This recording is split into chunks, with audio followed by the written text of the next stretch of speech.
Dad, what's wrong with the telly?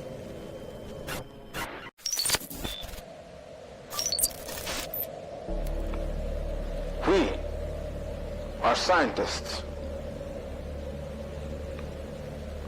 We are politicians. We are the experts. We are your leaders. We rule over you. Do not question if there is a God, because we tell you there is no God. All you are is simply a freak of nature. You are an animal. You evolved by chance. Nothing about you is special. Nothing about you is real. All you are is simply a spectacle of a freak of nature. The earth is not the center of the universe. It is not even at the center of the Milky Way galaxy which we created. It is not even the center of the heliocentric model which we have presented to you. We are the scientists. We are the experts. We know what's best for you. Our impulses are being redirected. We are living in an artificially induced state of consciousness that resembles sleep. They have us. They control us. They are our masters. Wake up. The movement was begun 8 months ago by a small group of scientists who discovered, quite by accident, these signals being sent through...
Scientism exposed.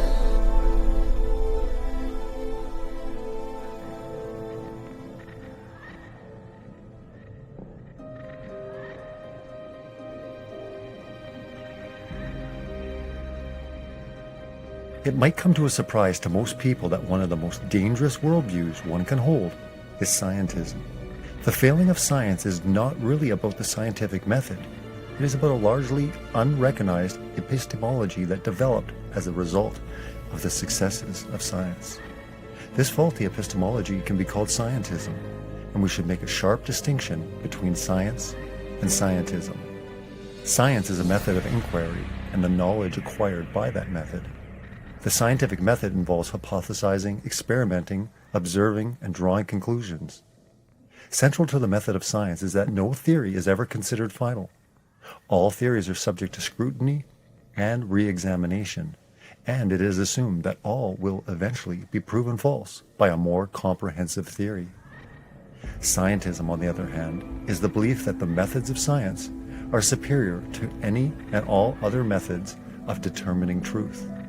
Science believes things because they have been observed to be true.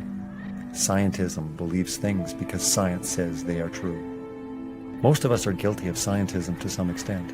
We hear about things having been scientifically proven and we assume that means they must be true. We didn't do the experiments. We didn't look up the results. We didn't analyze the data. We simply assumed that if the science proved it, it must be true. This epistemological theory is often called Occam's razor, and it states that whenever there is two theories that explain the same observation, the one that requires the least number of assumptions is true. In other words, when looking for truth, we should always look for the simplest explanation possible. And when it comes to biblical interpretation, if the plain sense makes sense, seek no other sense. As humanity emerged from the Middle Ages, a battle began to rage between the fathers of the Church and the new intellectuals of the Enlightenment.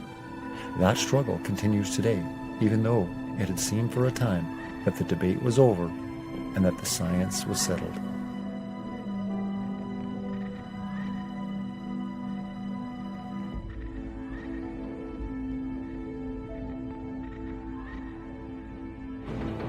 We will restore science to its rightful place and wield technology's wonders. Scientists are in agreement. Scripture and science are not reconcilable. Less commonly known among Christians, it seems, is that the Bible agrees with this assessment. While the world says that it's Scripture in error, God would beg to differ. The issue is that science is no longer science. True science is simply the scientific method, or empirical data. What is commonly called science these days is actually just the religion of the world, full of fabrication and an anti-God agenda. The problem for the church today is that many Christians, fearing man rather than God, have bought into much of the counter-biblical doctrines of scientism. We do stand with the Bible on some issues, but only if we feel the safety of numbers. Some Christians only seem to need the support of other Christians, while others require the approval of the world. What God calls us to, however, is having absolutely no fear of man whatsoever and trusting the absolute authority of God's Word. God cannot lie. The debate is over. The science is settled. When Scripture and science conflict, the shortest road to truth is believing Scripture and investigating the claims of science. The evidence will always be there for anyone who will look objectively. It's when we allow the world to provide the lens through which we look that we lose our deception perception. Exposing scientism for what it is, you have science and then you have non-science. And nowadays you have a lot of stuff that's masquerading as science, and there's a force behind that. There is an adversary that we have in this creation that sets about to lie about everything. It makes me realize that what the Bible warns us about, the deceiver, the deceiver is a lot more powerful than we thought. I think we've really underestimated what we've been warned about. To prove all things, I really think today, especially today, we need to go as deep as we possibly can, because we have the tools we have today, and we're so much removed from the original languages of the Bible. And now one of the last things I ever thought I would come to question would be science, because I always consider myself a scientist because of my constant involvement in meteorology and any kind of earth science at all always just fascinated me. I have to say, and honestly have to say, that I did not come to the realization that science was wrong from my studies of the Bible, and I'm actually kind of ashamed of that. I should have actually done the study, proven all things, to see if science was correct with that, because now that I was awakened to the fact that science was wrong about that and that the Bible contradicted what science was saying, I found many other things in the Bible that are actually contrary to what we've been taught. I see scientism as a spiritual agenda. I see it as a spiritual deception. It's something that has been put in place and masqueraded as fact and as reality, when in fact most of the things that are paraded today are theories of men. The deception will pull you any direction, and this is where scientism is. I think this is the whole purpose of scientism. I think there are dark forces behind it trying to pull people into what they think is logic, and it's really speculation, it's really theory. It's not as concrete as everybody thinks it is. And like I said, I think evolution has been thoroughly disproven. My focus is on cosmology. That's where I've kind of come out, and that's what led me back to the Bible. Science is great. Scientism, however, is a religion, is a belief system, is an agenda set up to destroy the credibility of the Word of God. It's set up to destroy the credibility of God in people's minds. It's to create doubt. Even right back from Genesis, at the very beginning, Satan was trying to plant doubt into Adam and Eve. Did God really say this? Did God say that? And I think that when we read in the Bible, it's like, did God really mean that? Did he mean that all the stars are going to fall to the earth? Did he mean that the sun moves? No, we've been taught that it's the earth that moves. Well, maybe that's just the way that they thought it was. They looked at it and they were kind of ignorant back then. Sadly, we're playing too loosely with the Word of God. You know, you've heard it said that the Bible's not a science book, but when it discusses matters of science, it's accurate. Or the Bible's not a history book, but when it discusses matters of history, it's accurate. I think the problem is here we're reducing the Bible to just literature or to a book. It's not a book. It's not a science book. It's not a history book. It's the Word of God. We shouldn't play loosely with it. We should take God at His word. In the beginning, God created the heaven and the earth. And it came to pass that the earth was formless and void, and the Creator moved upon the face of the waters. Suddenly, God spoke into the darkness. Let there be light. It was not as many modern men suppose. The Creator did not make use of evolution. He created all things by simply speaking them into existence. In 6 24-hour days, God made plants and animals to populate the earth.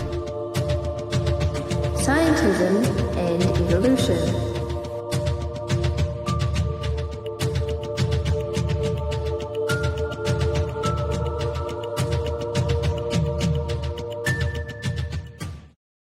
Scientism has its roots in the Big Bang cosmology and evolutionary thought. If humans have evolved by a material, purposeless process, then there is no basis for believing in a God who created us and revealed moral truths or imposing those moral views in any area of life. Using false science as a weapon, Satan has been able to shoot down the credibility and authority of the Bible. The standard assumption is that science is objective knowledge, while religion is an expression of subjective need. Religion, therefore, must subordinate its claims about the world to whatever science decrees. Scientism assumes that science is the controlling reality about life, so anything that can be validated scientifically ought to be done.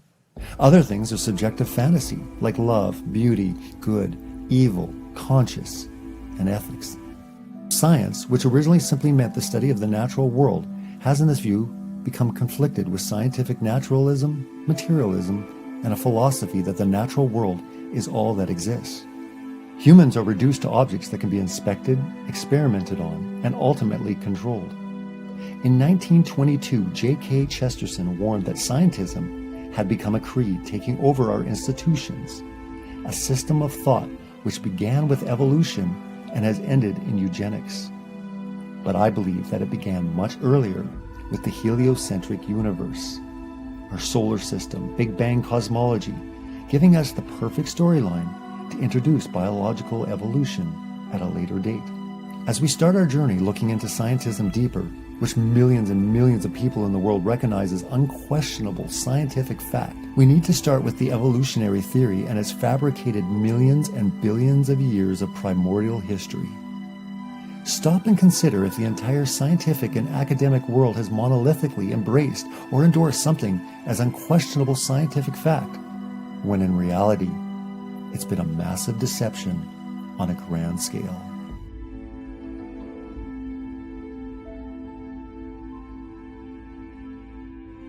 And so when it comes to things like the Big Bang, millions of years, billions of years, dinosaurs, evolution, all this stuff, there's so many lies and so many deceptions associated with all of those topics.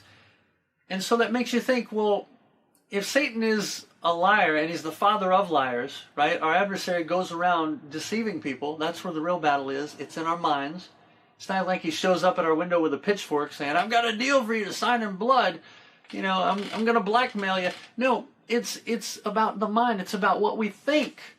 And so if he gets us to think wrong, if he gets us to believe things like evolution and Big Bang and millions and billions of years and just all sorts of things that don't line up with any kind of science at all, none of that stuff has any kind of evidence or scientific stuff. The real evidence is completely against it.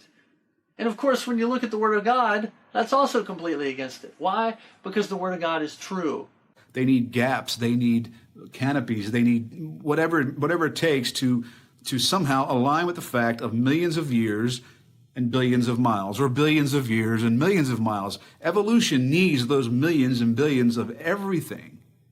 And Christians, instead of reading Genesis and saying, hey, Genesis 1 says in 6 days, right? In 6 days, God created. But no, they realize in the back of their mind, well, science is showing us this. I don't want to appear too ignorant, so let's invent a gap theory. Let's invent a canopy theory, because certainly we know there's no waters above the heavens.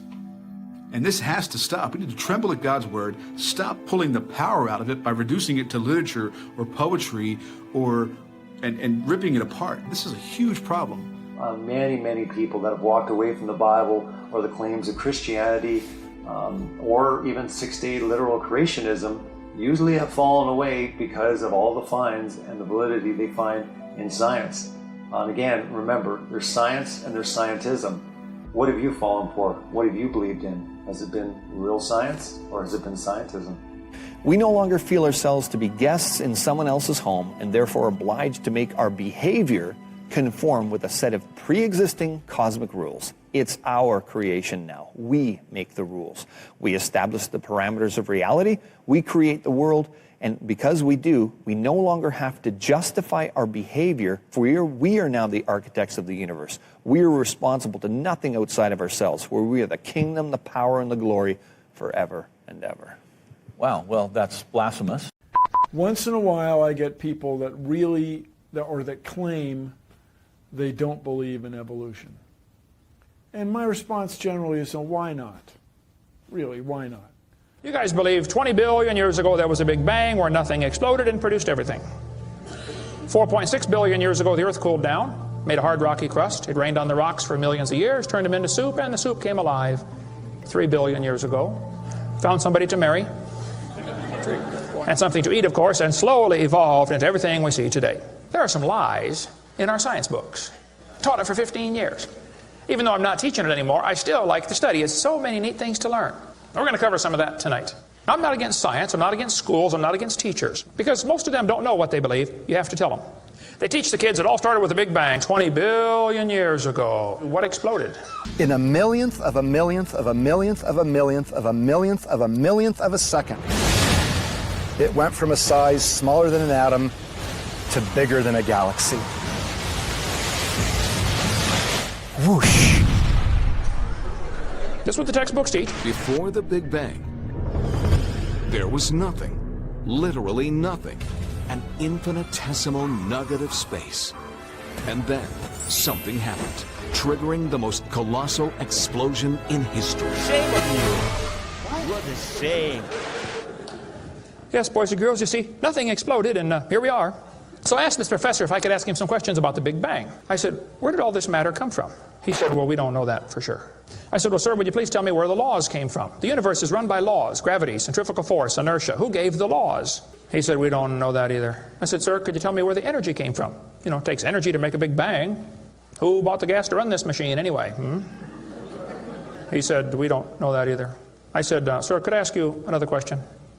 He said, sure. What else would you like to know? Else? What do you mean else? You haven't told me nothing yet. One professor was getting kind of upset about this time. He said, Mr. Hovind, there are hundreds of varieties of dogs in the world.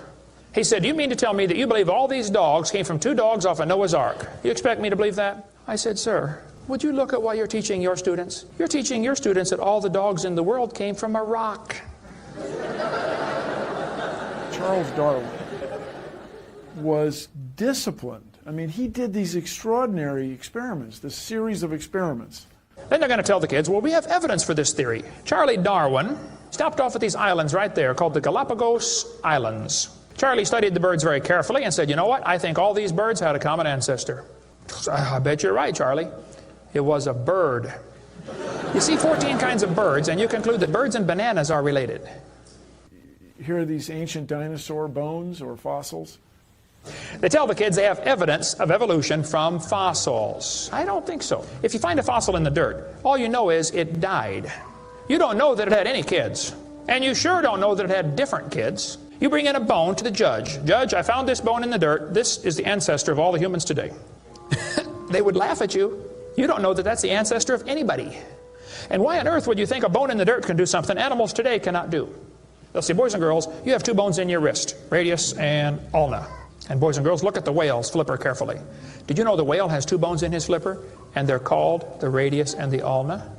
Same as ours. Wow. Who named them, teacher? The whale? Think about it. I'm here to tell my people it's time to stop believing bull just because tell you bull with a straight look on their face. Evolution say people came from monkeys. And the question is, why is there still monkeys? Is these the retarded monkeys? They didn't turn into people just yet. Even Stephen Gould admitted the absence of fossil evidence for intermediary stages is a persistent and nagging problem for evolution. See what's happened, these guys have looked for missing links in the fossil record. They can't find any, and so they say, well, maybe evolution happened so fast it wasn't preserved.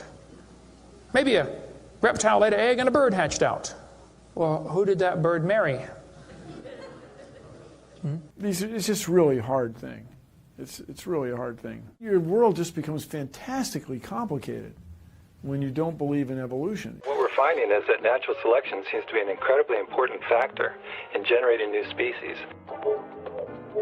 Natural selection, the key evolutionary mechanism Darwin identified. The bad designs get eaten by the good ones, and so all you have is good ones. Why is there still monkeys? Natural selection doesn't cause any evolution.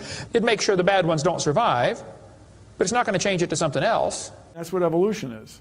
If you worked in a factory that produced cars and your job was to check for defects, and you caught every single mistake and you rejected it, how long would it take that process to change the car to an airplane?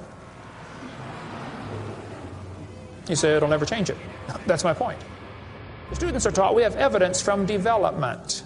Darwin considered this by far the strongest single class of evidence. This textbook says the human embryo growing in the mother has gills like a fish. Those little folds of skin are not gills. Those little wrinkles under your chin when you're growing up later develop into bones in the ear and glands in the throat. They never have anything to do with breathing. I've seen folks that have 5 or 6 chins and they can't breathe through any of them but the top one. Those are not gill slits. Ernst Haeckel, though, said the turning point in his thinking was when he read Darwin's book. He made huge charts of his posters of his drawings of these embryos and traveled all over Germany and just about by himself converted the Germans to believing in evolution. Haeckel took a drawing of a dog and a human embryo and he changed them to make them look exactly alike. On top are Haeckel's fake drawings. Underneath are actual photographs of what he claimed he was drawing a picture of.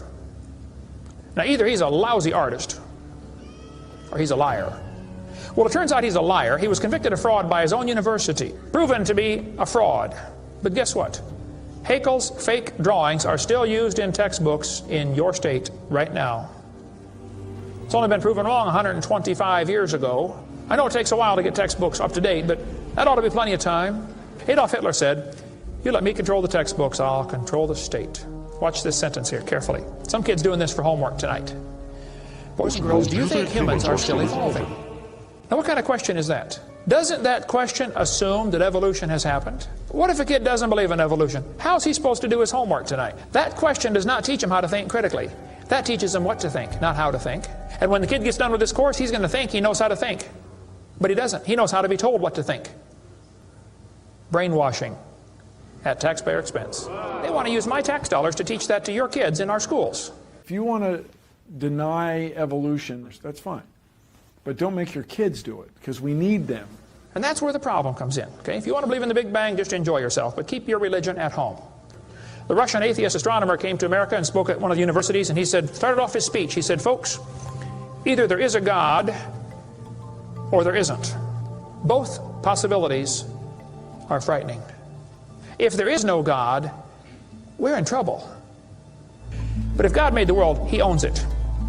That means He makes the rules. You see, if there is a God, we better find out who He is, and find out what He wants, and do what He says."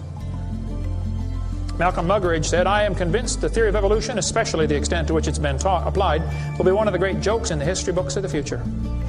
We too old, we too smart to believe. Don't make sense. You too old to be believing in evolution. It's a joke. And it would be a joke if it weren't for the tragic results. How many kids are taught this thing every day and believe it, and it destroys their faith? 46% of Americans believe in the creationist view. God created humans in the present form at one time in the last 10,000 years. Does that just shock you that so many people still think that? Yes, it does. Shock you? It doesn't shock me, but it's pretty troubling. How about the recent push to implement intelligent design in school curriculums? It's very bad. It's very dangerous. You don't mess with the truth. You just don't mess with. Well, do we know the truth? Well, we certainly know that the universe was created a long time ago. Intelligent design is, as the saying goes, dumb. You have science. You have true science, which is actual knowledge, things that are repeatable, testable, observable, different facts, and things that you can really dig into as reality.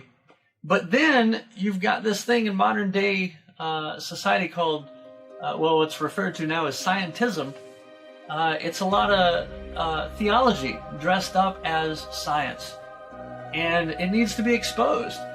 Because as Christians, we want to focus on the truth. We want to focus on God, face Him, and just ignore all the distractions. But while we're facing God and we're observing that, we also need to be aware of what the distractions are so that we can help others understand. And so we want to expose the lies for what they are. As the saying goes, the greatest trick the devil ever played was convincing the world that he didn't exist. And to do that, he has to first convince the world that God doesn't exist. And through science, I think he's achieved it. Through scientism, science itself is a beautiful thing, but scientism, when it turns into a theology, when it turns into a religion, that is when it's a very bad thing. The Bible has never been wrong. And as far as I can tell, unfortunately, in most cases, science has never been right. They've got theories, and they've got an agenda. That's the problem. The agenda is to take God out of everything. It seems that whenever the Bible and science seem to clash, the Bible takes the backseat. The Bible is misinterpreted. The Bible is changed. The Bible is the one who has to bow to science. And this should not be the case. Science should align with the Bible. Science should not malign the Bible. We understand that we are in a war through the education system, through media, even through Hollywood. This lie is being perpetuated, and again, many souls are at stake. Our culture's materialistic worldview is rooted in scientism. According to scientism, if something is not rational or not verifiable through the physical senses, then it is not real. We see then that scientism blinds us to everything in reality that is beyond the scope of the scientific method, no matter what the method may reveal to us. So how much of reality is left out? Almost all of it. Yet that is what evolutionism has very nearly persuaded the world is the truth about origins. Mark it down. There are only two explanations for the existence of all that exists: God or evolution. Biblical truth is the wrecking ball that smashes Satan's edifice of deceptions built on false science, his scientism agenda. Make no mistake, the very foundation of all mankind's knowledge depends on what is believed to be the truth about the origins of all that exists. No one can go further back than the beginning in a search for the true origin of all that exists. Therefore, whatever one believes is the truth about the origin of everything automatically becomes the foundation upon which all other knowledge is processed.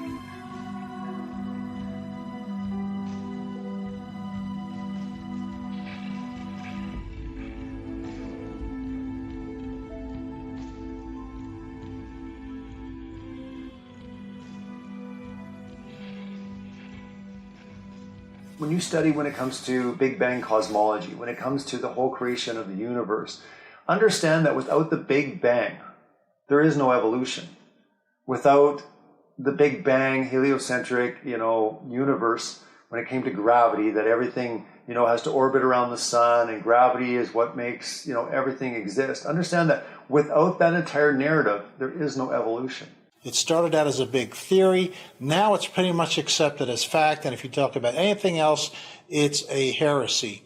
And they know the biggest problem with that is how can you have something come from nothing? So now you have these scientists that start talking really nutty. Like the biggest problem with cosmology today is nothing. You've heard that probably. Essentially, you can get a universe from nothing without any supernatural shenanigans. That basically, by quantum mechanics and the laws of physics we understand in principle, an entire universe with 100 billion galaxies, each containing 100 billion stars, can come from nothing because its total energy could be zero. And therefore, you don't need to literally violate any laws of physics to create a universe. And no, we don't know that for certain, but even that possibility is amazing. And I find it worth celebrating the fact that we can probe such things, and we shouldn't be afraid of a universe that maybe has no purpose, because we create our own purpose, and our own purpose adds more meaning to our lives. It means our brief moment in the sun matters because that's the only moment we have.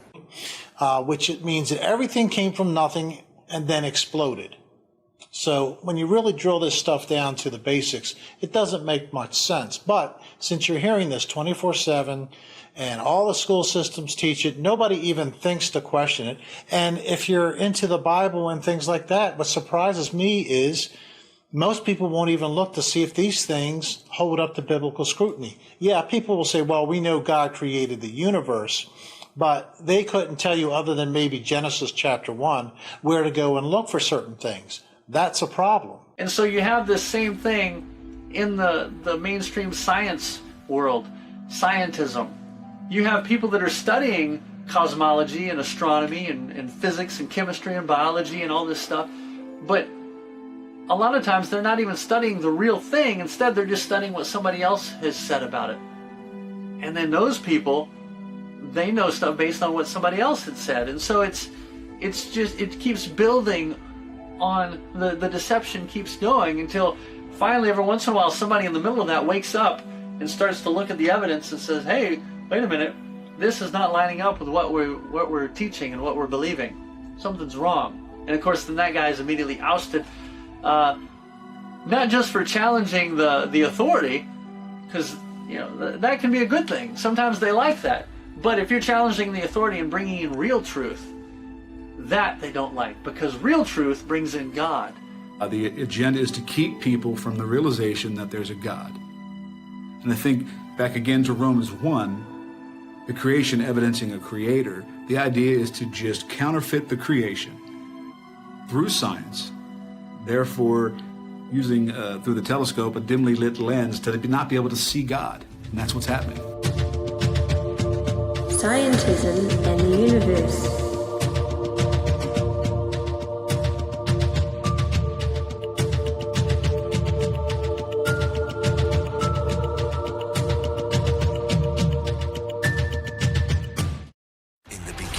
There was darkness, and then bang, giving birth to an endless expanding existence of time, space, and matter. Every day, new discoveries are unlocking the mysterious, the mind-blowing, the deadly secrets of a place we call the universe.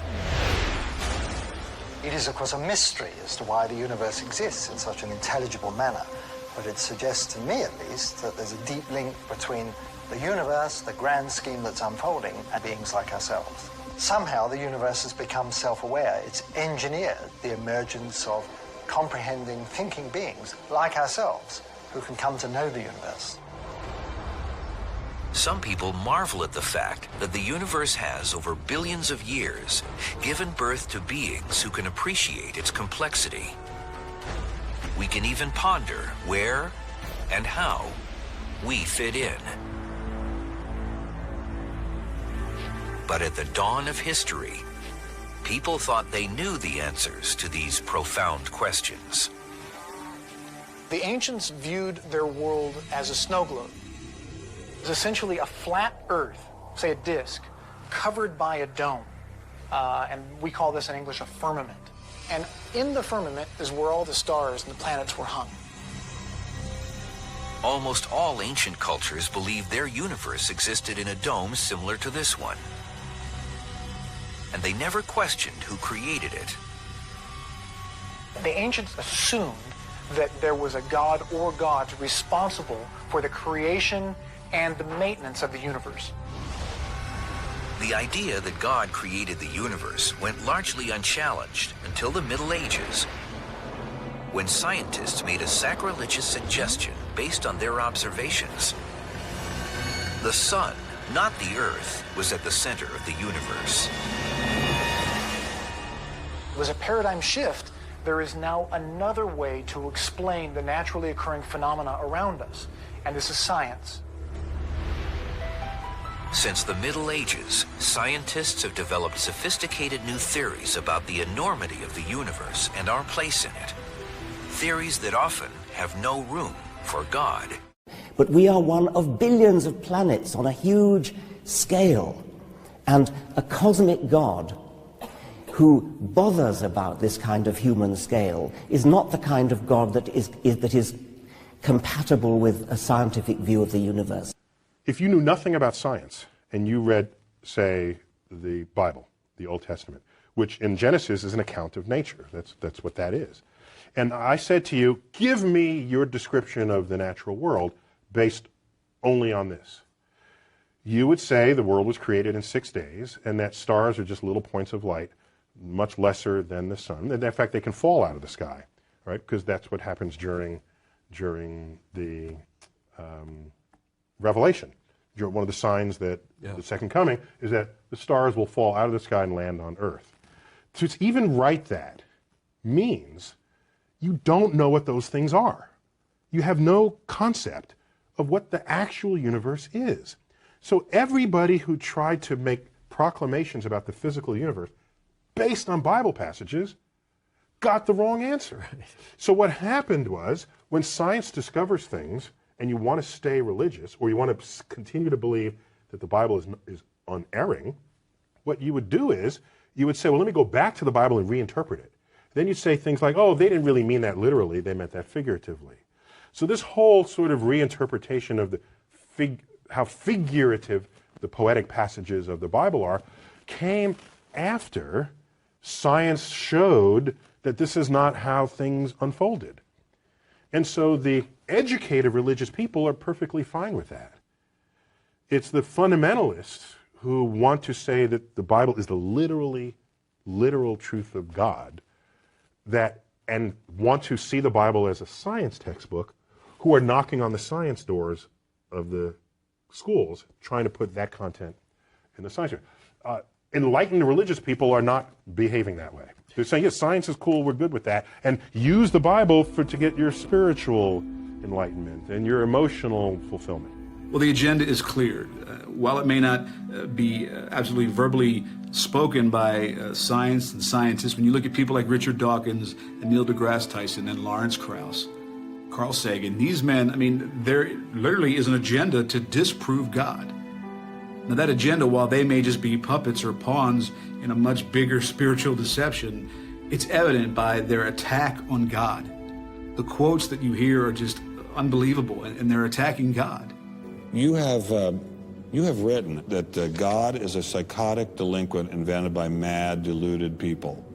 No, I didn't say quite that. I said something rather better than that. Oh, well, please tell us what you said. Please tell us what you said. Well, I would have to read it from the book. No, please. The God of the Old Testament is arguably the most unpleasant character in all fiction. Jealous and proud of it, a petty, unjust, unforgiving control freak, a vindictive, bloodthirsty ethnic cleanser, a misogynistic, homophobic, racist, infanticidal, genocidal, filicidal, pestilential, megalomaniacal, sadomasochistic, capriciously malevolent bully. So that's what you think of God? Yeah. Now, as for getting your morals from the Bible, I very sincerely hope nobody does get their morals from the Bible. That Jesus is the Son of God who is redeeming humanity from original sin. The idea that we are born in sin, and the only way we can be redeemed from sin is through the death of Jesus. I mean, that's a horrible idea. It's a horrible idea that God, this paragon of wisdom and knowledge, power, couldn't think of a better way to forgive us our sins than to come down to earth in his alter ego as his son and have himself hideously tortured and executed so that he could forgive himself. God is an ever-receding pocket of scientific ignorance. It really is the most poetic thing I know about physics. You are all stardust. You couldn't be here if stars hadn't exploded, because the elements, the carbon, nitrogen, oxygen, iron, all the things that matter for evolution weren't created at the beginning of time. They're created in the nuclear furnaces of stars, and the only way they can get into your body is if the stars were kind enough to explode. So forget Jesus. The stars died so that you could be here today. Okay? And anyway. It's quite literally true that we are stardust. In the highest exalted way one can use that phrase. And so I feel, and I use words. I bask in the majesty of the cosmos. I use words, compose sentences that sound like the sentences I hear out of people who had revelations of Jesus. Scientism is actually very spiritual in nature. Its satanic goals has to be something that was capable of destroying trust in the Bible's account of the creation of all that exists. Such a feat would simultaneously destroy trust in the God of that creation and render his whole eternal plan as set forth in the Bible untrustworthy, because its God had been proven false by an allegedly ultra-realistic, wholly secular scientific establishment. And it's interesting, because when you do the research, you quickly start to see that humanity's sinful desire to rid themselves of an all-powerful creator had been fed this lie of evolution and the Big Bang narrative from the enemy himself. And that these concepts of vast ages of the earth and the gradual progression of life forms were not first proposed by the likes of Darwin, but they actually go quite far back and are found in the teachings of many mystic traditions such as Kabbalism and Greek and Babylonian mystery schools. Could it be that Satan had been working with key men throughout the ages to bring about a very complex, complete rewrite of the truth of God's creation? Could it be that evolution was only the end result of a much bigger deception going on? We go way back, right to the start of one of the most influential men of the Scientism revolution. Scientism and the occult.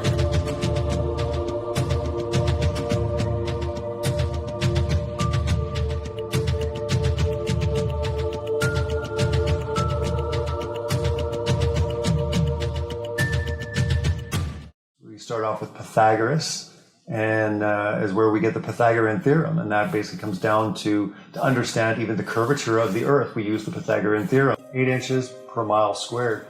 And again, the Pythagorean theorem is very, very important, because it basically started off a lot of the scientific thought right down through Copernicus and Darwin, and many of them got their thoughts through Pythagoras. Pythagoras, again, there's some very interesting things. If you study into Pythagoras, you find out that he wasn't a biblical man. He wasn't getting things through scripture. He was getting things through the mystery schools, through the occult.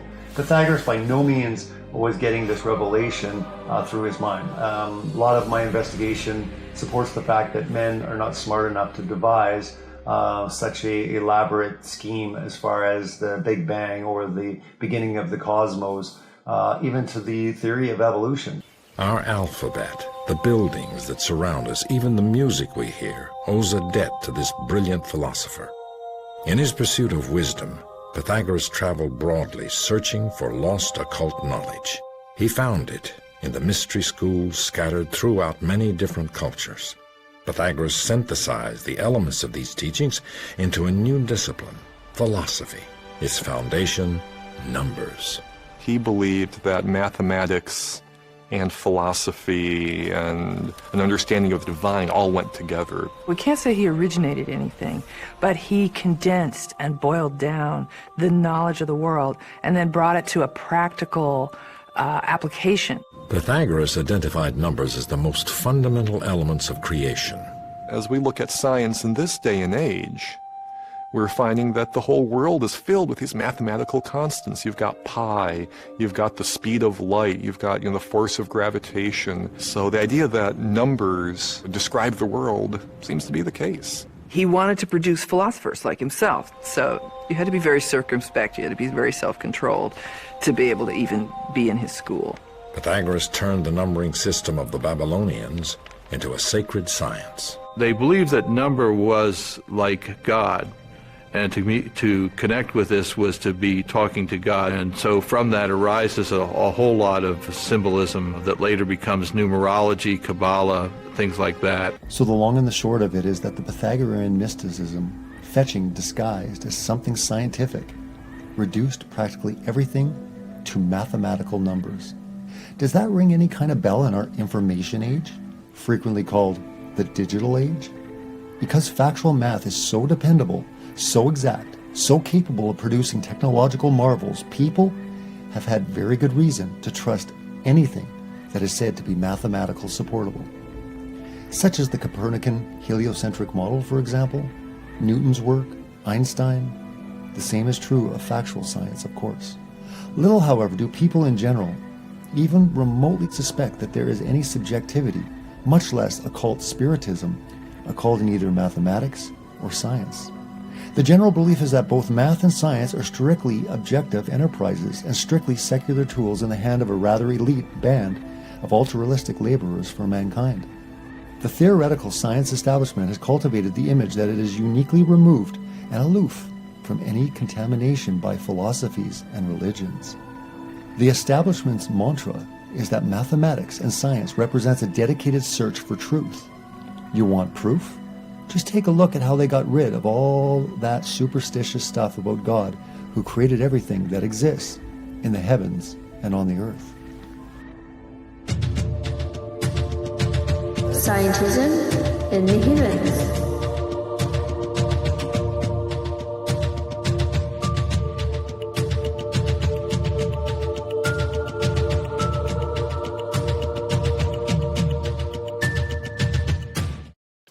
Pictures of medieval cosmology, then you see not only the Earth and the planets, but the outer sphere. Beyond that, you would have heaven. So that the Earth was considered to be at rest, ultimately, with respect to heaven, with respect to the throne of God. For 1,500 years, Ptolemy's system was used as the basis of astronomy and calendars, and it worked quite well. But there were always those who detested its departure from the purely uniform, circular motion, assumed to be perfect and appropriate for heavenly bodies. Among these was Nicolaus Copernicus. Copernicus hated that, and Copernicus set about to undo Ptolemy's greatest discovery. While working at the request of Pope Leo X on improvements to the Julian calendar, Copernicus conceived what turned out to be the foundational idea of modernity itself, the idea that the Earth moved. Copernicanism, in short, is a concept that is protected in a bunker under a 50-foot thick ceiling of solid scientific concrete. It is meant to be impregnable. It is a concept that has become ensconced in men's minds as the indestructible cornerstone of the Enlightenment, modern man's knowledge. Virtually all people everywhere have been taught to believe, and do believe, that this concept is based on objective science and dispassionate secular reasoning, now long since freed from religious superstitions based on the Bible. Indeed, it was the Copernican heliocentric concept that gradually broke the back of Bible credibility as the source of absolute truth in Christendom. Once the Copernican revolution had conquered the physical sciences of astronomy and physics and put down deep roots in universities and lower schools everywhere, it was only a matter of time until the biological sciences launched the Darwinian Revolution. Over 3 centuries of carefully layered propaganda and indoctrination had defeated and all but buried the Bible's account of a stationary earth. The outer wall of the Bible's claim to truth had been battered down by radical members of the scientific priesthood, and now they were on the verge of breaking through the second line of defense with the evolution battering ram. This breakthrough was designed to defeat and bury not only the creation account of man created in the image of God, but the whole creation scenario set out in the Bible. No creation, no Garden of Eden, no Satan, no temptation, no fall, no need for Jesus to redeem from the fallen condition. Not all were persuaded by Copernicus, however. The greatest astronomer of the time, Tycho Brahe, developed a new geocentric model. The Earth occupies the center, the planets orbit the Sun, and the Sun orbits the Earth. Tycho Brahe, who is a great unsung hero of this, because he did an immense number of observations, very accurate ones, very precise for a long period of time. Well, in the Tychonic geocentric system, the Sun is traveling around the Earth literally and carrying the planets with it. So the Sun is making the ecliptic, it's not the Earth. Tycho hired a young assistant named Johannes Kepler in 1600. Kepler, working on his own development of the Copernican system, needed Tycho's observations, but Tycho refused to part with them. When Tycho died suddenly and mysteriously in 1601, Kepler took charge of Tycho's observations and used them to develop his own system. Kepler's great insight was that the Sun must be playing a significant role in the motion of the planets. They are following very definite paths, we know that for sure. How on earth do they do it? And what moves them?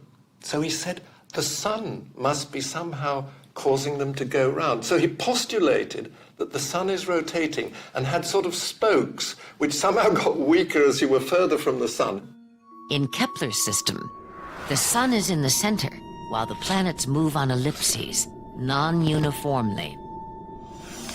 The ellipse, with its 2 foci, allows us to see that Ptolemy's epicycles and equant were actually a brilliant attempt to express non-uniform motion centuries before Kepler. Indeed, once the concept of non-uniform motion is introduced, all of these systems can be shown to be geometrically identical. It was Kepler's idea that the Sun must somehow be moving the planets in their orbits that set the stage for Isaac Newton's great breakthroughs. But observational tools equal to the task would first have to be developed. With Kepler, we find an interesting character. Most Christian curriculum teaches that Kepler was, in fact, a Christian. But when you start to dig deeper into Kepler and his theology, his writings, his research, there's a much different man that emerges. His use of the doctrine of accommodation and his reliance on what philosophy and science call the book of nature, they seem to work in tandem, and of course always to the benefit of Kepler, and of course science. Now there are some major problems that arise when viewing Kepler and his reliance on the book of nature and on his implied doctrine of accommodation when viewed in light of Scripture.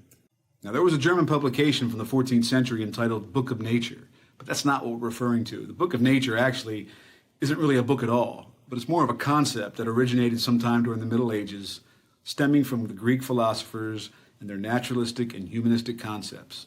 From its conception, it was nothing more than the wisdom of the world, or man's wisdom. And of course, the Apostle Paul is very clear in 1 Corinthians 3 that the wisdom of the world is foolishness to God. Of course, Paul also warns that Satan disguises himself as an angel of light. I think that's what happened in this case, because as the concept progressed, Many of those that at least professed a faith or belief in God seem to adopt the book of nature without much debate. Literally, like a scientific Trojan horse, the book of nature was nothing more than an attack on the authority of Scripture. And as Solomon says, there's nothing new under the sun. And this attack on God's word started way back in Genesis 3. Well, the book of nature, the concept, claimed that in addition to the book of Scripture, God revealed truth and knowledge about himself through this non-existent but accepted book of nature. And it was divine and inspired revelation. With regards to matters of science or the natural world, it couldn't be in contradiction with the book of Scripture. But even more disturbing is the fact that in matters of science and the natural world, this non-existent man-made concept actually took precedent over Scripture. This is what I find most alarming, literally removing the authority of Scripture and replacing it with a counterfeit man-made doctrine. I mean, what we need to see here and see very clearly is that Kepler literally described himself as the priest of the book of nature. He truly felt that he was given special authority and access to an understanding of these divine truths about the heavens. And he even felt that this revelation offered a more direct path to the truth than the Scriptures themselves. He was adamant that the book of Scripture was not the primary measure of truth when it came to matters of the natural world and the heavens. For him, the heavens and what they revealed had authority over the Scripture. He embraced this counterfeit doctrine, and he used it as a license to put forth a sweeping reform of astronomy. He was well aware as to the origins of the book of nature, as well as to the works of what he liked to call the ancient authorities, and he was particularly insistent that this reform of astronomy agreed with that of Pythagoras, for whom he had much respect. I believe there is sufficient evidence that Kepler was not what many have made him out to be. On the contrary, he was a very dangerous individual, and much like the book of nature that he so valued and saw as inspired and authoritative, Kepler himself came onto the scene disguised as an angel of light. Up until that point, the Earth was the center of the universe, so the Earth was the center of the night sky as it appears. And then Copernicus and others brought about this heliocentric idea, which means that the planets and Earth revolve around the sun, and that really changed everything. And then Kepler built on that and really led us down this path that, okay, we live in a solar system and we're one planet in a sea of infinite suns that have planets around them as well. And so these men of science, they start to become worshipped. You know, they found the answers. They figured all this out before we actually went up into space and proved it, before we went to the moon. Well, there are a lot of people out there who question the moon landing. I personally don't believe we went to the moon. And so you have to ask the question, these men of science figured all this stuff out as we've been taught. And you know, they saw that this heliocentric model, this infinitely expanding universe, is the world. You know, they speculated on this, and then we just happened to go up into space in the 50s and 60s, allegedly, and prove that everything they thought is true. I mean, that's I mean, when you really think about it, step back and think about that. I mean, what are the chances that these men, back with no computers, you know, no electronics, you know, all theories, I mean, just writing equations, I mean, theoretical physicists of the time really is what they were. They came up with all of this stuff, and then we went, when we developed the technology to go up into space, allegedly, found out that everything they thought is true. I mean, we really need to question that. Space and Scientism.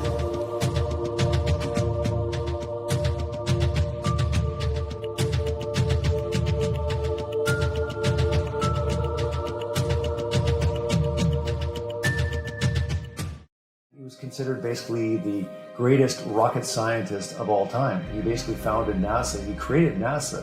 Yet, he's got very sinister, satanic, occult links with Aleister Crowley. There are always moments where science enters areas of the occult, and then also where science does something very supernatural in that. I think a scientist may have weird belief systems or not, but they manage to separate it from the evidence. So Parsons was able to be very schizophrenic. Obviously, when he worked at JPL, he didn't talk about building Satan Yeah. You know, or having strange sexual escapades, you know, on the planet Jupiter or whatever, or on the moon or whatever. Basically, Jack Parsons was born in 1914, 100 years ago, and he grew up in Pasadena outside Los Angeles. Basically, from a young age, was very interested in firing rockets in his back garden. His grandfather helped him to do so. And that's what he did from a young age on the science side. And from an occult angle, he describes trying to summon the devil, or trying to conjure the devil up in his bedroom at the age of 13, and being successful, and being so terrified that he never dabbled in the occult again until he was 18 or 19 years old. The separation between science and occultism is a fairly modern thing. In the Renaissance, science and occultism were very closely related. Adam Weishaupt, the founder of the Illuminati, is another person in that tradition, and Aleister Crowley is another. He was Parsons' major teacher. He saw rocketry and magic, he saw them as different sides of the same coin. I mean, both were kind of roundly disparaged by everybody. In his view, rocketry was so crazy an idea at the time that it really wasn't that far from magic. And so kind of Parsons really helped kind of invent the science in his backyard. And basically he was self-taught. He didn't go to university. He and a friend called Ed Foreman built rockets. They started with cardboard tubes. They ended up using piping and all sorts of other stuff. And they just ended up experimenting with rockets. They were big fans of science fiction at the time, and rockets were all the rage in science fiction, even if they weren't in the science of the day. In fact, at the time, nobody took rockets or rocketry as a science seriously. Parsons founded the Jet Propulsion Laboratory, and then the science of rocketry became a kind of proper science. You know, lots of universities started teaching it, the government got involved, and while beforehand Parsons had been seen as kind of an eccentric who had this, you know, this occult, you know, home life, really, which he was involved in, everybody thought that was fine until it became a real big corporate military-industrial concern. And he was kind of erased out of the whole foundation of rocketry in America. I mean, if you look in the big textbooks, you rarely find any mention of him at all. You get into the Apollo missions in the 60s, they supposedly went 240,000 miles away to the moon. And yet since then, 2016, 2017, the furthest that man has been in space is 400 miles. 400 miles. I don't know if you heard that correctly, 400 miles. They said in the 60s they went 240,000 miles. Again, there's something going on here. Is he ready to go into space with a new G.I. Joe astronaut capsule and spacesuit? Silver uniform, space helmet, communications cord. The realistic capsule has simulated retro rockets.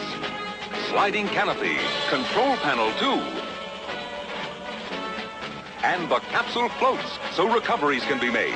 There's even a phonograph record of an actual flight.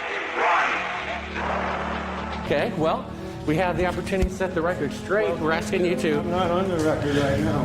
We'd ask you to... Would you please go away? Well, asking you to swear in the Bible that you orbited the moon. Would you please go away? Well, if you really orbited the moon, why won't you swear in the Bible that you did so? Being halfway to the moon. And they refer to you on the tape as a shot that was done during Apollo 10, where you put a transparency over the window and moved the camera of the Earth and moved the camera back away from the window, turned off the lights in the spacecraft, and appeared to be halfway to the moon when in fact they were in Earth orbit. Huh, really? Yeah, and they said it was the same way that you did it on Apollo 10.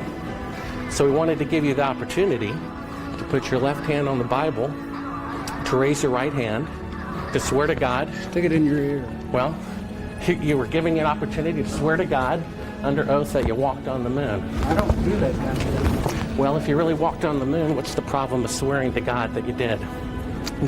If you really walked on the moon, why would you not do that? So why don't you just put the end to the record in the argument and put your hand on the Bible, swear to God you walked on the moon. Mr. Seibel, knowing you, that's probably a fake Bible. Really?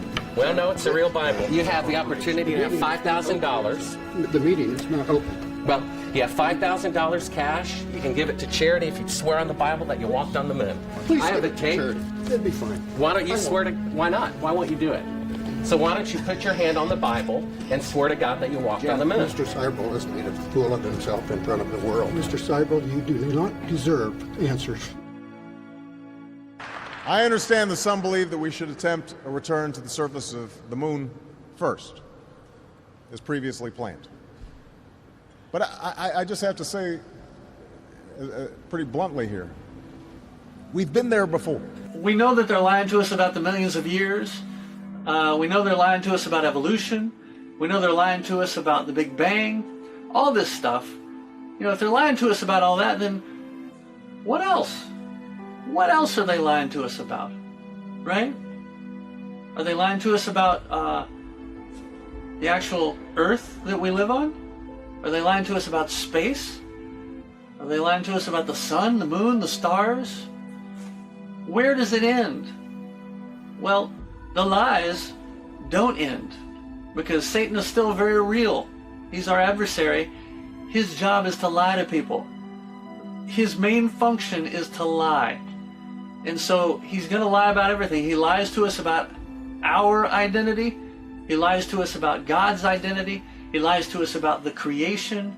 He lies to us about everything. Is as the space program came along and people got more and more into cosmology and how does this whole thing work with the planets going around and how many different solar systems are out there and that how many galaxies and different things like that, and this whole idea that stars are out there that are suns just like our sun that are supposedly just as big, if not bigger. We're supposed to have this medium star. Notice how everything we have is medium. We're on a medium planet, on a medium star, in a medium-sized galaxy, and they just go to stress that there's nothing extraordinary about the Earth or anything connected to the Earth.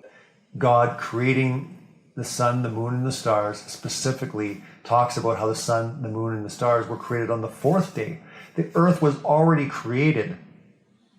What was the earth orbiting around before the sun was even created? See, understand that scientism, no matter how much you want to cling to science, you're going to have a hard time if you're going to look at the literal meaning of Genesis or of creation.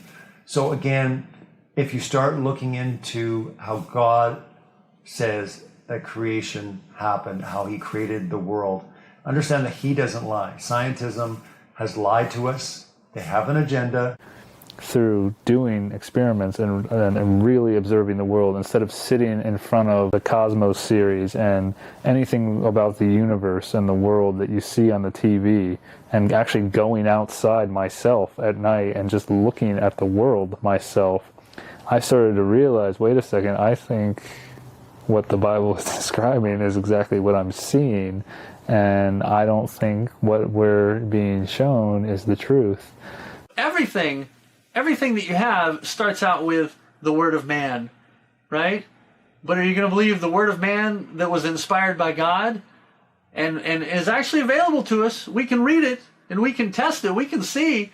We can read it and see what it says and then look at reality and wow, it works. What is the difference? Billions of years evolving? Or the stars billions of light years away? Do you believe in billions, or do you believe in the Bible?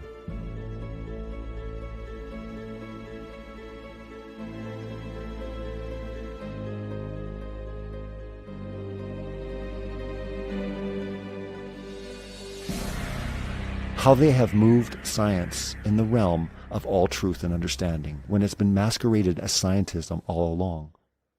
On numerous occasions, NASA admits that we can't go beyond low Earth orbit, which is between 99 miles and 1,200 miles away. The interesting thing is that the moon is said to be 238,000 miles away, which is a difference of 236,800 miles. Right now, we only can fly in Earth orbit. That's the farthest that we can go. And this new system that we're building is going to allow us to go beyond and hopefully take humans into the solar system to explore. So the moon, Mars, asteroids, there's a lot of destinations that we could go to, and we're building these building block components in order to allow us to do that eventually.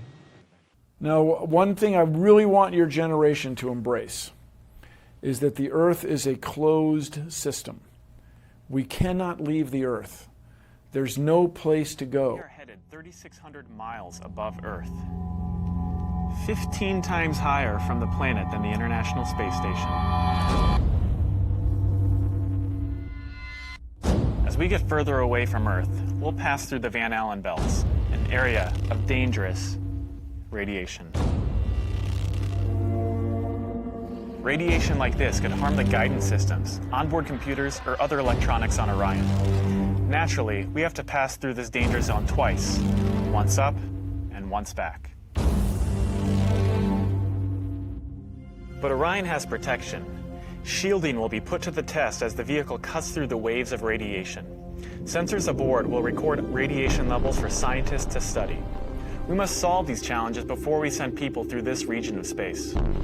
For this flight, it's time to head home. How early do we indoctrinate our children into the whole heliocentric model?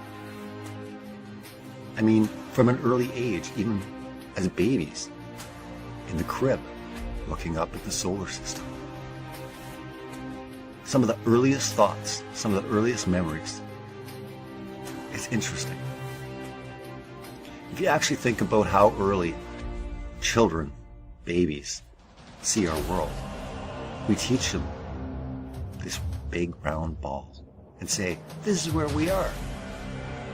Into kindergarten, into grade 1, into grade 2, through classrooms. The globe is on every desk, as you see pictures everywhere in movies.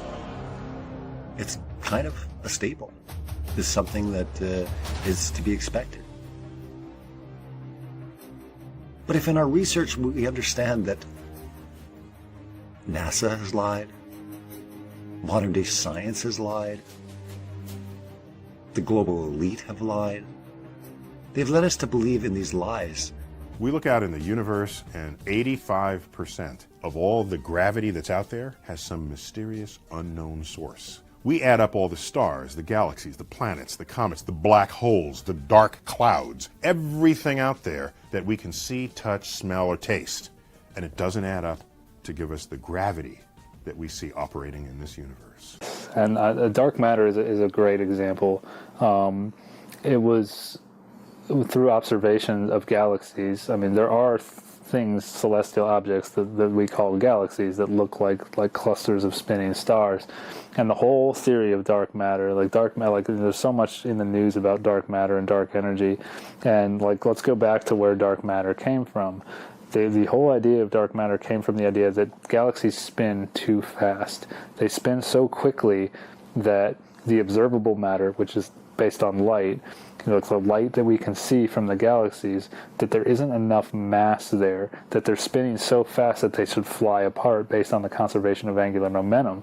So we've made this assumption that there's more mass there that we can't see, and that's what dark matter is. That's where it comes from. It's based on that assumption that we see these things out there in space that are very, very far away, and that they're spinning so fast and there's all this mass there that it defies the basic laws of physics here on Earth.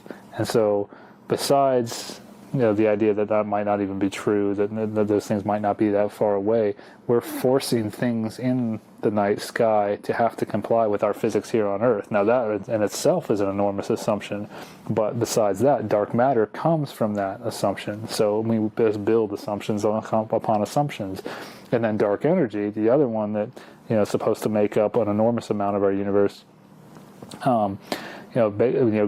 this dark energy comes from assuming that the law of gravity is true, because gravity says that all masses attract all other masses, but we have this infinitely expanding space. Everything's moving away from each other, but supposedly some calculations were done, I think in the 70s, that showed that long ago, since the Big Bang, they assumed Big Bang happened, that all of the masses should have started pulling each other back together, that all of these galaxies and everything should be coming back together into one big mass. But calculations have shown that that's not true, or the theory is that there's this dark energy that's pushing all of the galaxies apart. So it's counteracting this assumed force of gravity. So now we assume that there's another force that's pushing them all apart. And not only that, is galaxies appear to be disks. whereas gravity would want to make things spherical or make things orbit in a spherical type state. So the dark energy is not only pushing all of these galaxies away from each other and arranging them in weird ways that doesn't really seem to make sense, it's also flattening galaxies into disks to give them the shape. So we have this mysterious force called dark energy. That's where these theories come from. They're based on assumptions based on assumptions, and it's really, like I said, it's kind of a house of cards. It amazes me that as believers, we're able to just so quickly throw away the inerrant, God-breathed, divinely dictated, inspired word of God himself. We're just so quick to throw that away or re-explain it or twist it, all because of a picture that we get from NASA. And one thing I started, I used to always read Google News when I was a young engineer, and I'd go down to the science and technology section of the Google News page, and they would say, scientists have discovered this, scientists have discovered that, and I'd read a lot of the articles, and a lot of times it wouldn't say who. And so I started, I didn't realize it, but at the time I started imagining men in lab coats just figuring these things out, and it's who are these people? And now I look at this, and when I see this stuff now, that scientists have a new theory on what is it, semi-radial tachyons or something I saw recently about how those are some new particles they're finding, and I see these men in these white lab coats, and I kind of laugh to myself, who are these people?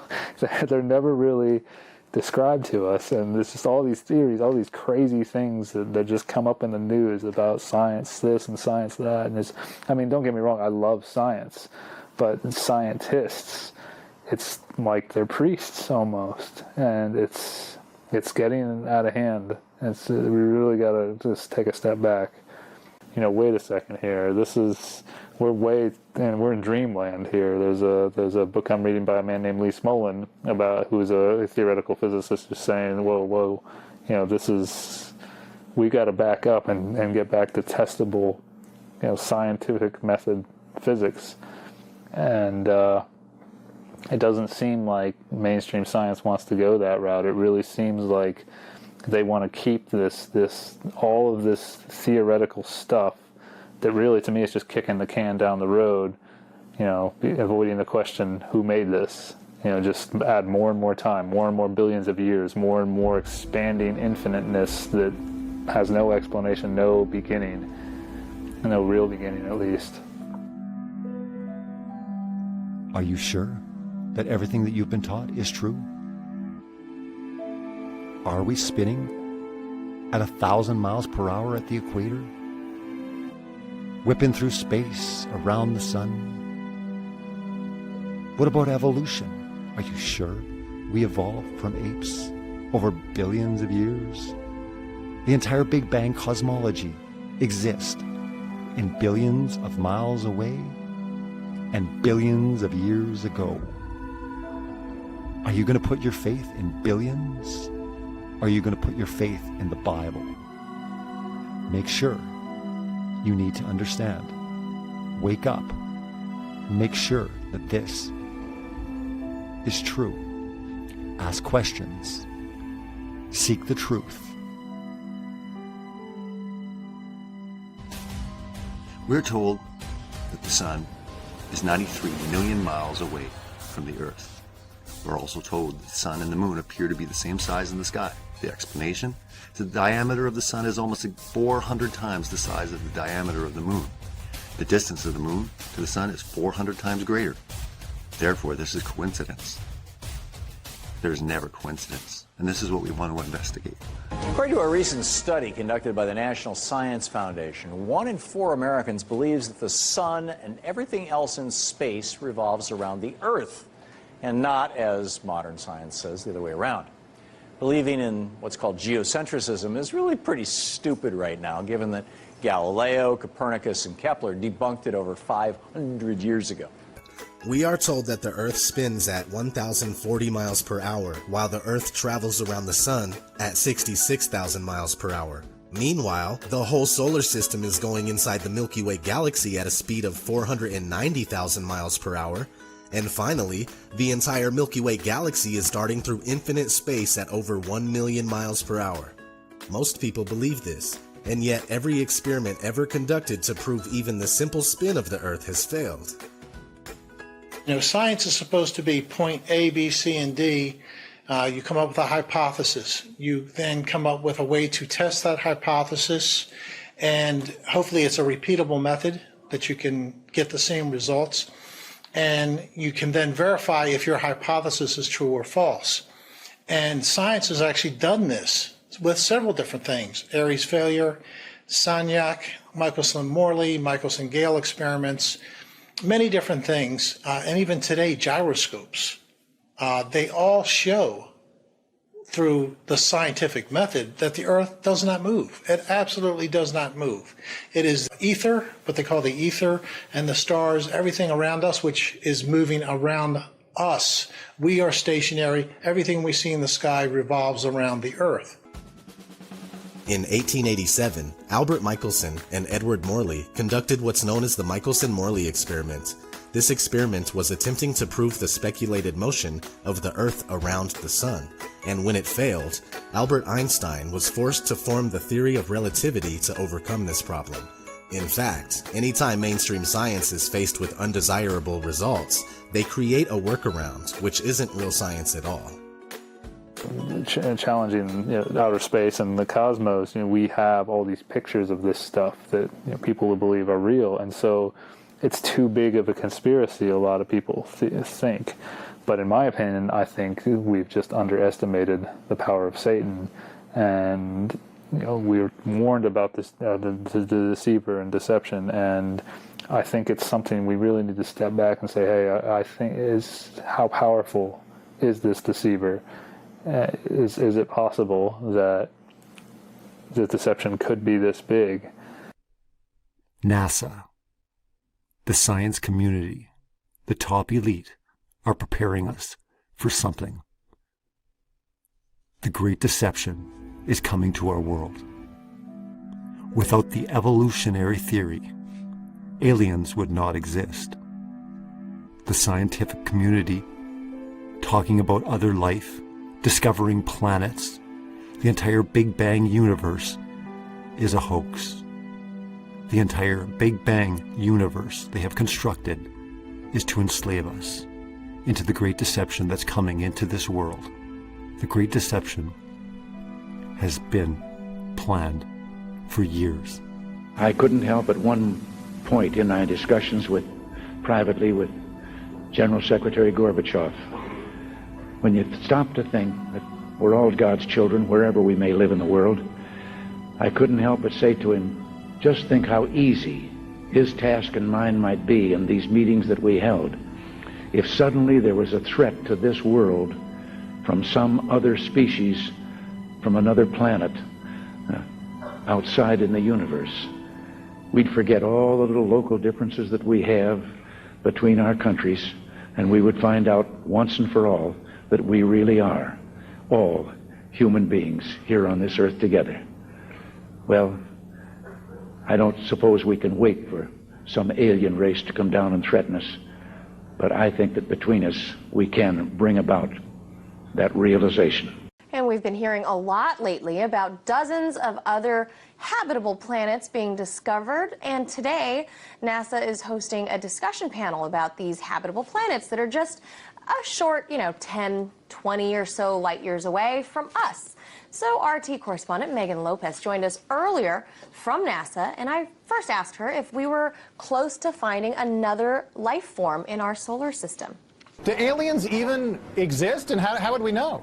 Well, the Kepler satellite currently orbiting in outer space has identified about 50 planets that seem very much Earth-like. In fact, every week we discover another Jupiter-sized planet in outer space. They need to figure out what type of activity that is. But with the organic materials, it means that we could find a footprint of Martian life that used to exist. And if there's plant life that used to exist, it could mean that there's other life that used to exist. So scientists at NASA are very excited. They just unveiled this, and it presents a new puzzle to sort of solve for them. Where did we come from? Who created us? The notion becomes even more alarming when you understand that more and more people are looking to the alien theory as planting us in our DNA at some other time in the universe. Even Dawkins proposes this. Well, then who did create the heavens and the earth? Why do you use the word who? You see, you immediately beg the question by using the word who. Well, then how did it get created? Well, by a very slow process. Well, how did it start? Nobody knows how it started. We know the kind of event that it must have been. We know the sort of event that must have happened for the origin of life. And what was that? It was the origin of the first self-replicating molecule. Right, and how did that happen? I told you we don't know. So you have no idea how it started? No, nor has anybody. Nor has anyone else. What do you think is the possibility that intelligent design might turn out to be the answer to some issues in genetics or in evolution? It could come about in the following way. It could be that at some earlier time, somewhere in the universe, a civilization evolved by probably some kind of Darwinian means to a very, very high level of technology and designed a form of life that they seeded onto perhaps this planet. Now, that is a possibility and an intriguing possibility. And I suppose it's possible that you might find evidence for that if you look at the details of biochemistry, molecular biology. You might find a signature of some sort of designer. Wait a second. Richard Dawkins thought intelligent design might be a legitimate pursuit? And that designer could well be a higher intelligence from elsewhere in the universe. Well, but that higher intelligence would itself have had to have come about by some explicable or ultimately explicable process. It couldn't have just jumped into existence spontaneously. That's the point. So Professor Dawkins was not against intelligent design, just certain types of designers, such as God. We've backed ourselves so far into this corner of bowing to science and twisting the Bible to agree with science that we've handicapped ourselves in major ways, especially with what's coming down the pike in terms of scientific discovery, in terms of alien life, in terms of extraterrestrial life. We have really handicapped ourselves in terms of those matters when aligning them with God's Word. And there are more than likely people out there right now that are twisting Scripture or looking for Scripture to twist to justify whatever NASA puts out, whatever announcement comes next.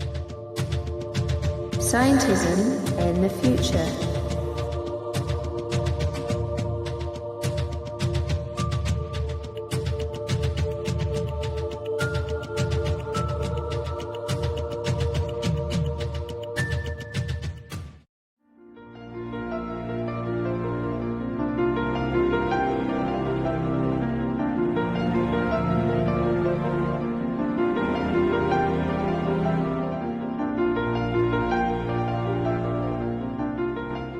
C.S. Lewis thought that science was a good thing, but he also thought that it held some really strong dangers. The biggest danger really was the penchant to control. In a scientific view, if you think that is the only way that we have knowledge of the world, and so if you think that if I have the scientific truth about something, that's, end of story, I know everything, that really tends to feed a power trip. Whether you're a scientist or you're a politician who's trying to latch on to the prestige of science, you really have people who are going to abuse their power because they think, look, we're the only ones who know what should happen because we know how the universe really works. Therefore, we should be able to dictate what our cultural beliefs are. We should dictate what our government should do, how we should design governmental programs. We should dictate all manner of public policy, and that anyone who doesn't have a scientific training or isn't part of the consensus view of science is basically stupid. I think scientism is taking us to some very dark places in the near future. What if everything you've been taught is a lie? What if there is an agenda? What if scientism is moving us, not only teaching us our past with evolution, with dinosaurs, but also showing us our future? Basically becoming gods themselves. I think this is the whole idea that Satan has spawned with men, is to become like God and to tinker with life when it comes to the DNA, when it comes to cloning, when it comes to creating the perfect human, the superhuman, merging animal species with humans, being able to give human gills, to live underwater, just these superhuman abilities to become like gods, to become supermen. I think this has been the quest of scientism for a very long time while deceiving the world. We're going to be diving into the brave new world of CRISPR. And as you see, as you saw in that film, CRISPR gives scientists the awesome power to tinker with the software of life. For thousands of years, humans have bred horses in much the same gradual way nature does. But soon, they could actually be designed in the lab, along with other livestock, plants, and even humans. Because a new technology has made editing the genome almost as easy as using a word processor. For better or for worse, every life on Earth will soon be affected by our ability to reprogram the software of life. I didn't want to let the evening go without hitting the headlines that you made yesterday when you, with your article in Science, talking about the Human Genome Project Right. You called for a huge publicly and privately funded project to construct large plant and animal genomes, including humans, from scratch. And this was before the era of easy gene editing that we have now, but about 10 to 12% of these reproductive age people said that if there were a test that would be predictive of superior intelligence or superior athletic ability in their children, well, they would want to have it. And as we've seen, for instance, with consumer genetics, that people won't be denied in terms of the types of information that they'd like to be able to achieve. But once it's proven to be safe for particular ways, we're going to have a conversation about what the limits are for how we would use that technology. There are still people who would, who, like I said, see that as a line in the sand that we should never cross. But my belief is that we will and should cross it.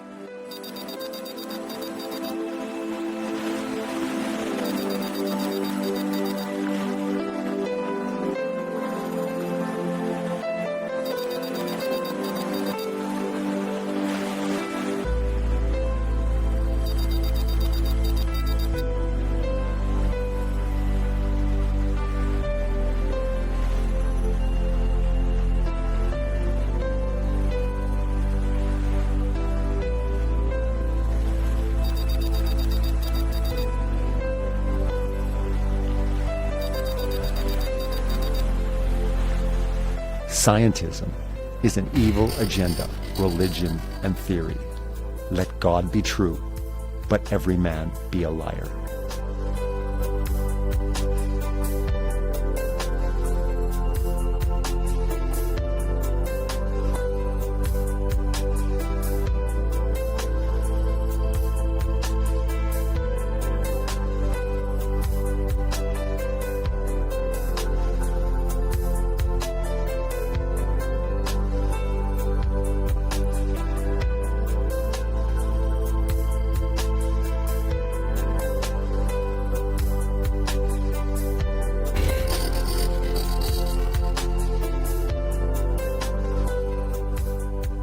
First Corinthians 3:18-21.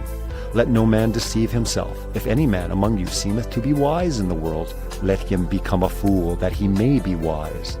For the wisdom of this world is foolishness with God. For it is written, He taketh the wise in their own craftiness. And again, the Lord knoweth the thoughts of the wise, that they are vain. Therefore, let no man glory in men, for all things. Definitely outside the box, but it's convenient. One area of business is shaking up how we pay for things. You don't need your phone, you don't need your keys, you don't need a scan card. It's the first cash register of its kind in the Midwest, and it's right here in Rockford. A lot of people don't want to bring in their wallets, don't want to bring in any cash.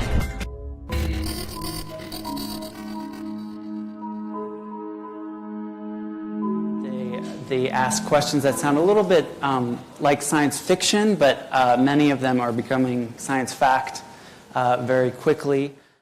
Do you think, I mean, you're actually pushing, the science forward. Do you think the consequences are well understood, the sort of leveling of the plate?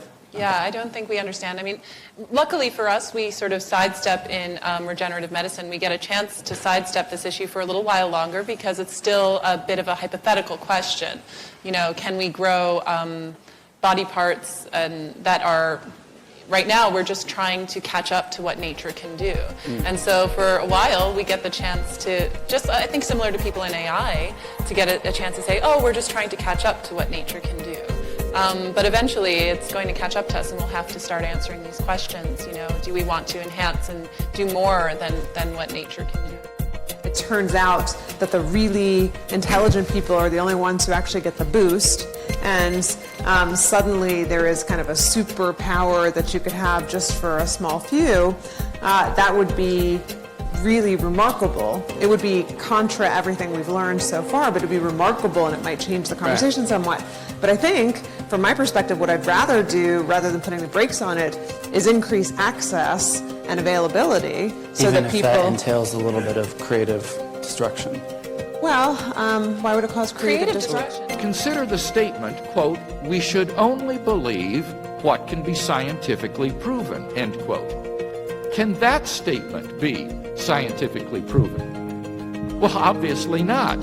And thus the scientific naturalist's position refutes itself, and so it cannot be true. We need to accept that this world is not offering the middle ground it once did, and we need to repent for trying to stand on it for as long as we have. The truth of Scripture is solid, and anyone who denies this has been deceived. If we are not standing on the absolute authority of Scripture, then we are participating in leading others away from the only hope for salvation. No matter where you stand, you can easily get to where you're supposed to be. Well, I think it's absolutely crucial to expose the lies of science and of scientism. I mean, namely because it's evil. I mean, it's an attack on the authority of Scripture. It's no different than the attack on God's word from Genesis 3. It's an attack on God himself. It robs him of his glory. It's blinding millions and millions of people to the truth of a creator. Romans 1 is clear that creation is evidence of a creator. Romans 1:18 is also very clear that there are men that are holding the truth in unrighteousness, holding it hostage in lies. I think it's very important. I mean, in Ephesians 5, it tells us to have no fellowship with the unfruitful works of darkness, but rather reprove them. I mean, expose them. It's our job to expose them. So I think through this film and other people that are documenting the lies of evolution and of dinosaurs, the lies that exist within those two will be applied to the cosmology, because I think there's a greater lie that's even coming in the future. And again, while they have taught us our past through dinosaurs and evolution, this is your origins, this is where you began. Now let's shift and say, well, where is this heading us? Where are we going? And again, you're going to see the quest for scientism, reaching the heights, endless space. You're going to see NASA and science working together. And again, systematically, they have to create this entire paradigm without God. They have to create an entire reality that is anti-Christian, that is anti-biblical, and it is very deceptive and dangerous. Hopefully we can do a lot to expose it, get people searching for the truth, exposing the lies of scientism. Has it been a plan all along to discredit that you are special, you are loved, you're uniquely made in the image of an all-loving, all-powerful God? What if you're wrong? What if you're basing your entire worldview on scientism? Scientism and sin. The reality of the sinful condition of man, as taught in the Bible, is unlike anything else in any other philosophy, theology, or cosmology. It is the prison by which we are by far most hesitant to acknowledge. And such we prefer to instead pound against every other type of wall imaginable in our ceaseless quest to break free from the feeling of bondage.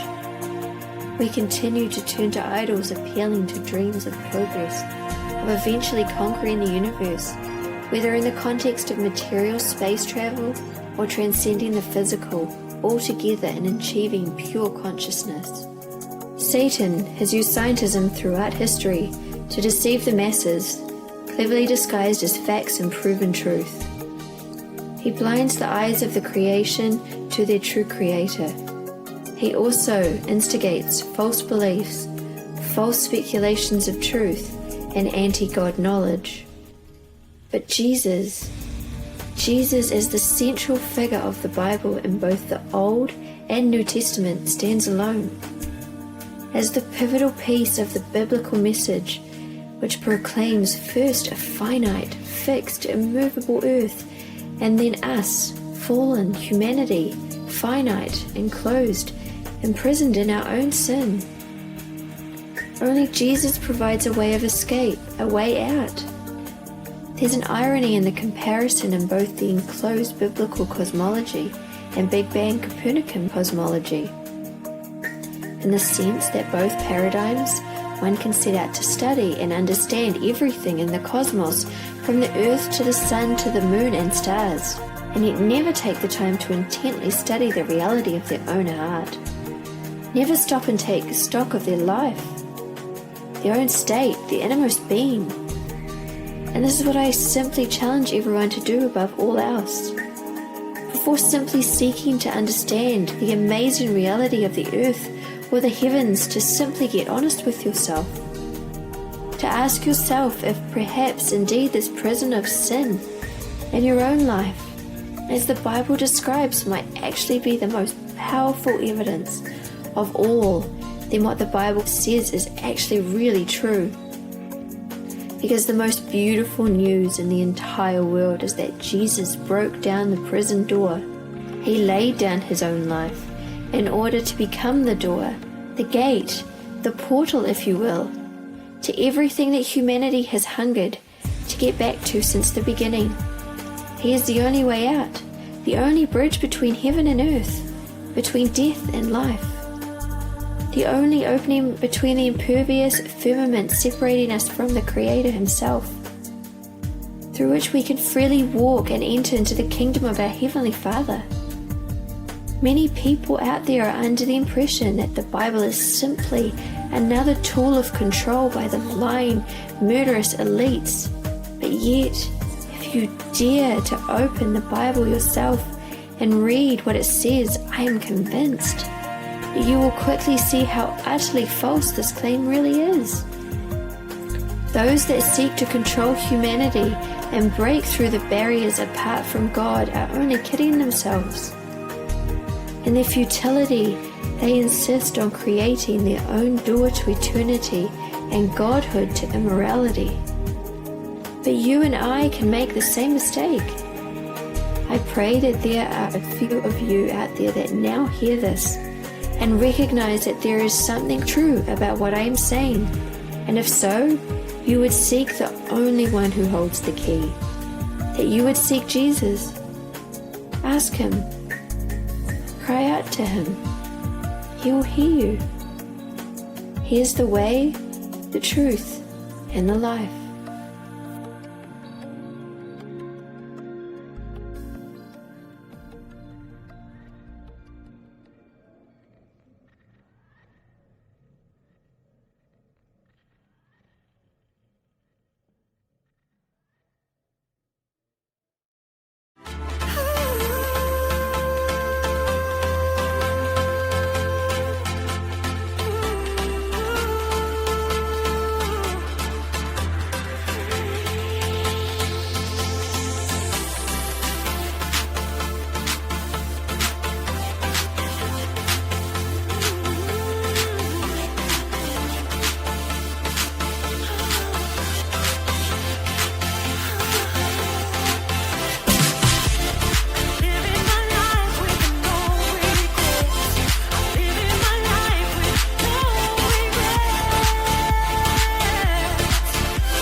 Present.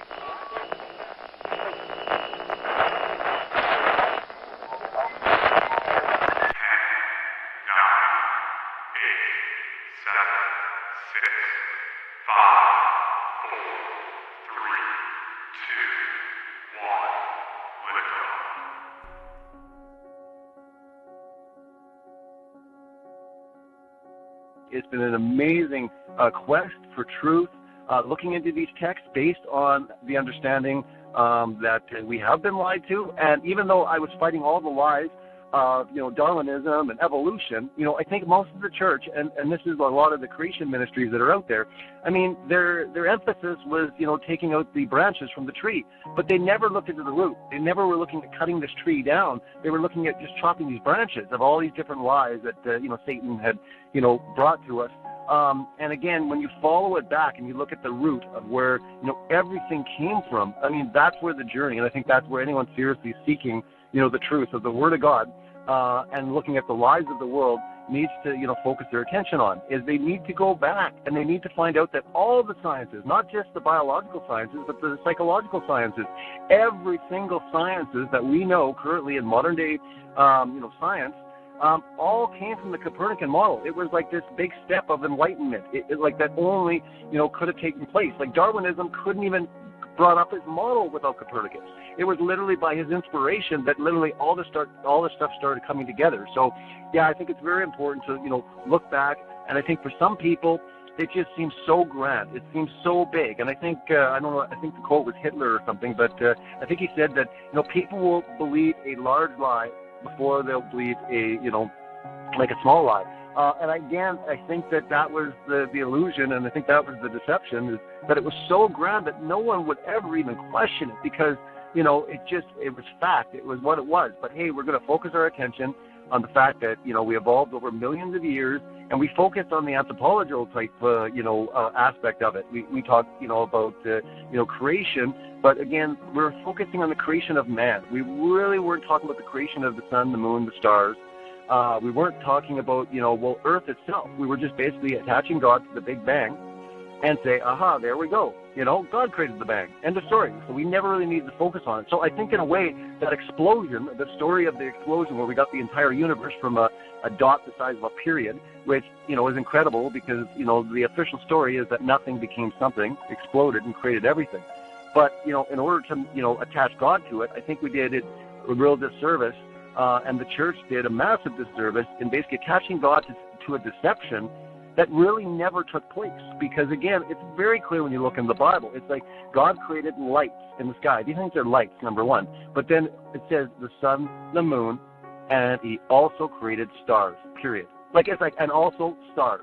So the idea that the stars are suns, as we've been taught, that all the stars that we see in the sky are suns that have their own, they have their own planets that, they have their own orbits, all these sort of things. Again, it's just a massive lie to support their whole, evolution model. And so I think it's dangerous. And I think that over time, even the most devout Christian, I think over time, is not seeing the purity and the truth of the Bible. And again, I think it's a worthy pursuit. A lot of people will say, well, what does it matter? And I always say, the truth matters, and, I guess that's where I would leave it. So no, I'm in total agreement. I think it's been a huge awakening. It's been a massive revelation. It's rejuvenated. I've had an exciting walk with the Lord over the last 20 years. I've been led into all sorts of different ministries and research and getting into the truth movement and researching that, not only are we in a fallen, evil world, but yet, the most powerful and the richest families that run this world, they're Luciferian. These guys literally worship Lucifer. The Illuminati, the illuminated ones. So when you start looking at that, and you do realize that we live in a very, very satanic, evil world, and that the controllers that are controlling the whole thing are all being inspired by, Satan and evil, spirits and that sort of thing, then it starts to make a lot more sense, especially with the agendas that they're pushing. If you look at NASA, and again, their quest, they're so desperate to find life. We found water on Mars. That means that, there was a life at one point that, lived on Mars. But one by one, even myself personally, I started bringing aliens into it. No, I didn't believe that they were extraterrestrial. I always believed that they were interdimensional. They were fallen ones. They came to, deceive, and they could masquerade themselves in the coming delusion that were coming into the world. But nonetheless, I still was looking at it that it was very possible. God loves creating. Therefore, there's trillions and trillions and trillions of planets out there. Very likely, that it could be, a life that God created. But I did know that, they had to have been pro-God, because Lucifer only fell to our, earth. Jesus died once and once for all. So is Jesus, are there other sinful, beings out there? And, how is that working? So again, it was very confusing. It was very cloudy. The entire enclosed creation paradigm destroys everything. It destroys evolution. It destroys aliens. It destroys everything. So a person that, say, like Zen was mentioning, atheist, and it's unbelievable to me, being in the truth movement, for, 10 to 15 years, and seeing all these conspiracies, whether it's JFK or 9/11 or Sandy Hook or chemtrails or, you pick. But I've never seen a conspiracy that has driven so many people to open the Word of God. I mean, when people look into 9/11, they don't say, well, let's go look in the Bible, see what the Bible says about 9/11. They just don't. But here is something that comes along, and they're like, fuck, they might have lied. Is there a conspiracy going on? Wow. Hey, I want to go out and get a Bible. I mean, there have been countless people. There are testimonies coming in all the time of people that were atheists their whole life and instantly have become an agnostic through the revelation of understanding that we have been lied to, about our origins, about the even the earth we stand on, everything that we see in the sky. So I think it's tremendous. I think God's going to use it in a mighty way.